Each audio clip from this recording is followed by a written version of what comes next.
Hello everyone, welcome back to my channel. My name is MsNoBuntu, D-I-V-A-A, divinely inspired, vibrantly anointed, and I am back again with another review, thoughts, insights on season 8 episode 2's Iyanla Fix My Life episode that played on Saturday.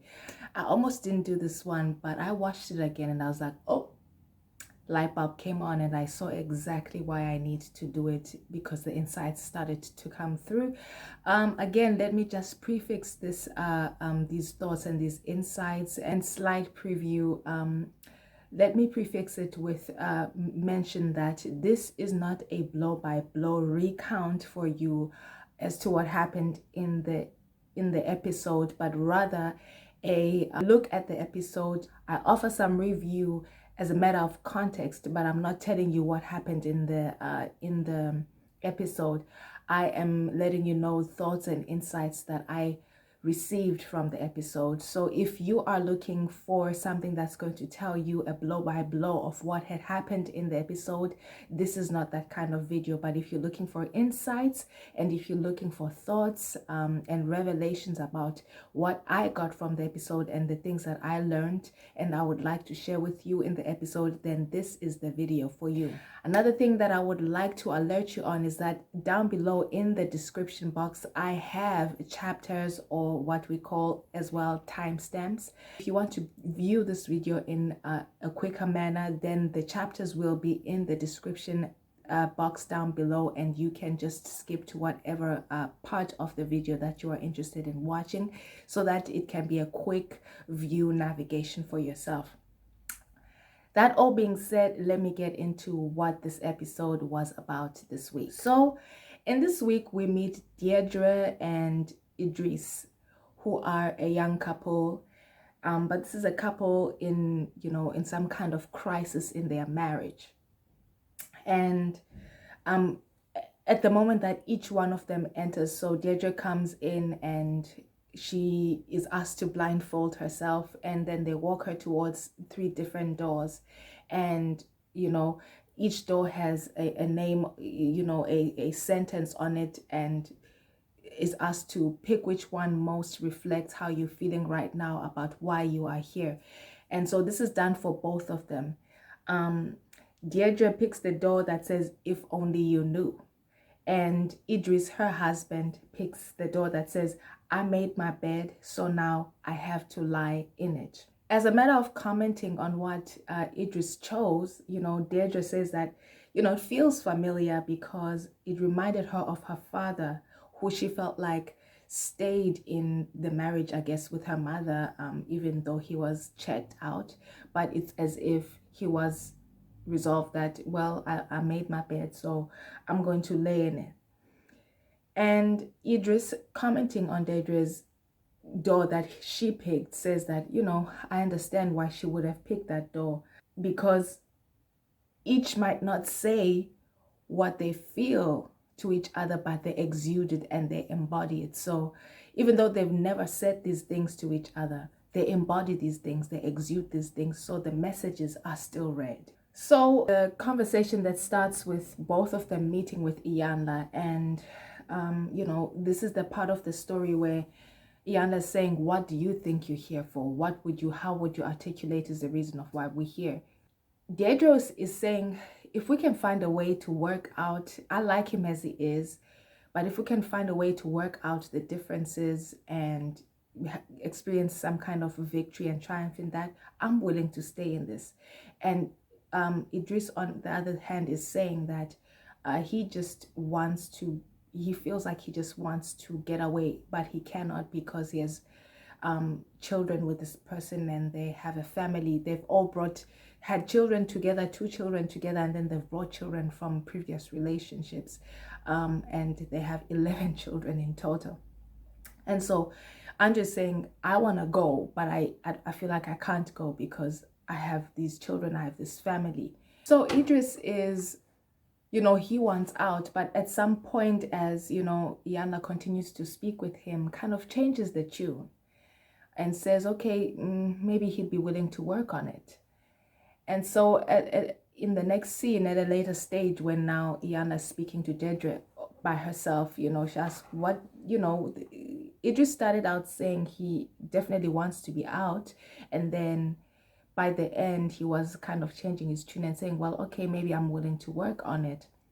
And Deidre says, oh, I'm not surprised. You know, last year it came up that you know, he wanted a divorce, but when I showed indifference and I was ready to go, with whatever he said he wanted, which was a divorce, then he changed his tune and he was the one who couldn't let go. Let's go back just a little bit. They own a business together, and the business relationship has begun to reflect what their relationship is, which is this lack of communication, which is you know, this lack of clarity and this lack of communication. And so the way they are within themselves has flowed over into their business that they started. And so the fights they're having in the marriage are the fights that they're having in their business, because they're not resolved in the marriage. So there's no way, there are no tools to resolve them in the business as well. And I thought that was interesting, because it's almost like things that are unresolved flow over into every other area of your life. You know, how there was this unresolved in communication and in clarity and in honesty and in truth telling in their relationship. It was flowing over into their business relationship, where those very same issues were replicating, because again, they were not being nipped in the bud, they were not being uprooted, they were not being dealt with in the marriage relationship. So they were just overflowing into another setup, which was the business setup. Another thing that Idris mentioned about starting this business is that as soon as this business was started, Deirdre wanted to kind of quit immediately, and that he needed more support, and he needed her to stay employed and not quit immediately as the business is starting, because that's counterproductive, you know. But he didn't communicate that. And again, in the conversation with Deirdre, you know, the other thing that came up, that Deirdre says, okay, came up from the conversation, is that, you know, she's financially dependent on him, but has now started to work because she's tired of just being financially dependent on him. Iyanla says, it's one thing to be fighting and willing to have the fight. It's another thing if you are indifferent, if you come to a place of indifference. And if you are willing to fight, I can help you. I can give you tools, and I can facilitate how you can be with each other in a constructive manner, not in a, you know, destructive manner. But if you're indifferent, that means you've checked out, you're ready to go. And Deirdre responds by saying, you know, she wants to be in love again, and she sees that whatever's going on in the relationship can be fixed. But what is apparent is that there are tools missing in fixing what the problem is. The one-on-one conversation that Iyanla has with Idris, what comes up is that both of them don't say what they mean. They censor themselves. They don't speak the truth as it is. And they don't tell the truth to each other. They only tell each other what they think the other wants to hear. So those are censors, those are filters, those are untruths, and that's dishonesty. And you know what came up for me when this came up in both these conversations, is one-on-one relationships between Iyanla and Idris, and then Iyanla and Deirdre, is that, you know, a mediator or facilitator is needed when you hit a wall in a relationship, because it's very important that you both be working to build intimacy by telling the truth from the same framework. But if both of you are standing in your different frameworks and trying to do that from different frameworks, then you're going to clash, and you're going to be at loggerheads with each other. What a mediator is there to do is to say, everybody put their framework away, and here's the framework that I am creating for you to create intimacy and an open relationship of intimacy by telling the truth, by not censoring yourselves. But here's how you're going to do it here are the tools and here are the ways that you're going to word things. And that's very important. That this is where, you know, mediators and facilitators are very important. That it's important that the facilitator is the one who establishes the tools and the rules of the framework of how these conversations are going to be had, as opposed to each party trying to project onto the other party how these conversations should be had, and vice versa, because then that's what creates the contention. And I thought that was a brilliant approach. And that's why going to so-called couples therapy or some kind of counseling for couples is important. It's because however you show up and your ideal of what you think, how you think the issue should be dealt with is put aside. And then the facilitator, the mediator, is the one who says, okay, here are the rules, here's the framework, and here's how you will speak to each other, and here's how you will tell each other the truth, and here's how you will articulate, and here's how you will speak the truth, be honest, not censor yourself, not put up walls. Here's how you will do it, and give those preempting sentences that help you start so that you can say what you want to say. I thought this was very, very key in how to begin to solve entangled knots that it seems that are insurmountable to undo. You need someone outside of the dynamic to bring in a new framework that both people have to go by. So after these one-on-one conversations, what became obvious is that, you know, both have to have an intimate conversation by telling the truth and say what they feel. And so each and every one of both then are sitting there and they're having this conversation. You know, Idris is saying, I don't respect you as a business partner because of this and this and this reason. And then, you know, Deirdre is saying, I want to leave and I make excuses for him because I used to make excuses for my dad, who was a drug addict. And Idris says, and Iyanla's like, oh, so both of you come from addict parents. And Idris says, I didn't know that her father was an addict. And Iyanla is shocked about this. And I'm also shocked, like, so why didn't you know your wife? Or why did Deirdre not tell Idris that her father was an addict, and they've been married as long as they've been married, and they have children and businesses? It's strange. And it's part again of that cycle of not telling the truth, of not saying what they mean to say to each other, and creating intimacy by revealing the truth. And from this conversation of each of them telling each other their truths without, watering it down or putting it this way or that way, that doesn't quite clearly articulate the truth. What I got from it, let me read you what I wrote here. What I got from it is that what breaks intimacy is not telling the truth. Not telling the truth breaks intimacy, trust, and relationship and companionship, because it's a violation, it's dishonesty. And not telling the truth in relationships is a form of betrayal. And so once you can see that someone is not telling you the truth in relationship, all these walls come up and all these defenses come up, and it's important that you do tell that truth.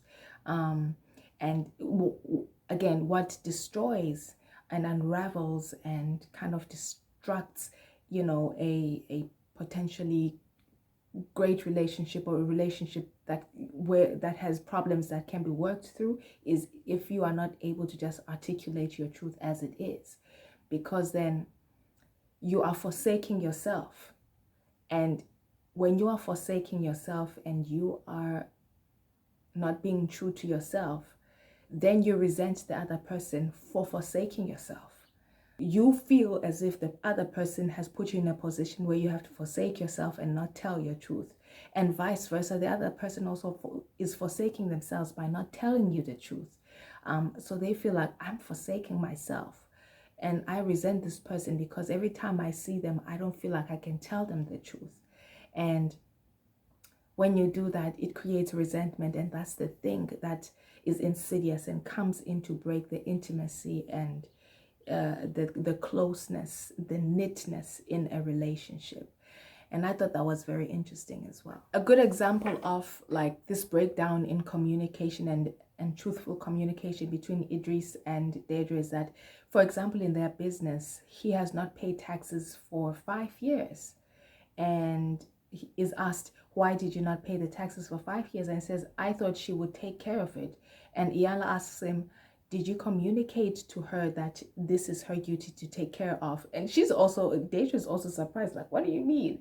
You know, and Idris says, no, I didn't communicate it to her, but I thought she would take care of it.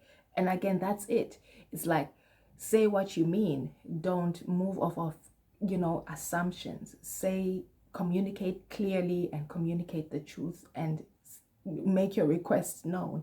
But to move from, I didn't communicate something and now I'm blaming somebody else for it, it's not going to work. It's going to create a break in the relationship. It's going to interrupt the intimacy because you have not said the truth about what you need to be taken care of, and you've not communicated clearly, and someone else is not aware, and you mad at them and you resent them and you bitter towards them, but you haven't communicated what you wanted from them.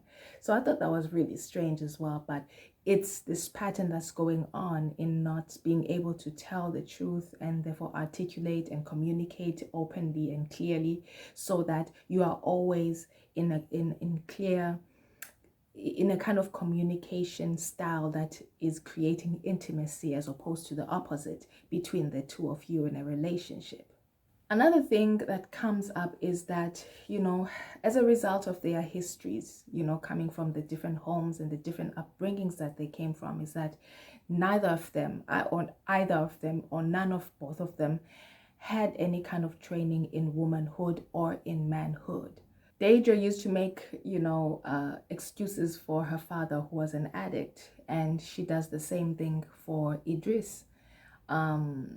Idris had a mother who was very disappointed in him because, you know, he was the kind of teenager who was acting out, always getting into trouble because he was a fatherless son. And that kind of I am disappointed in you message shows up in Deirdre.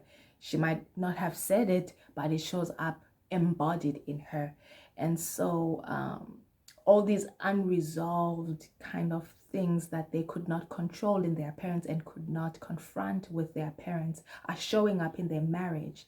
But in their marriage now, to each other, they are showing up as children in how they communicate and interact with each other, as opposed to showing up as a woman and a man, grown as people.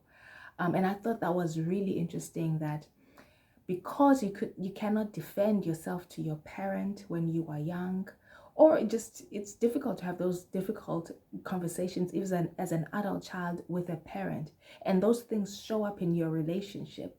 These things show up in your relationship because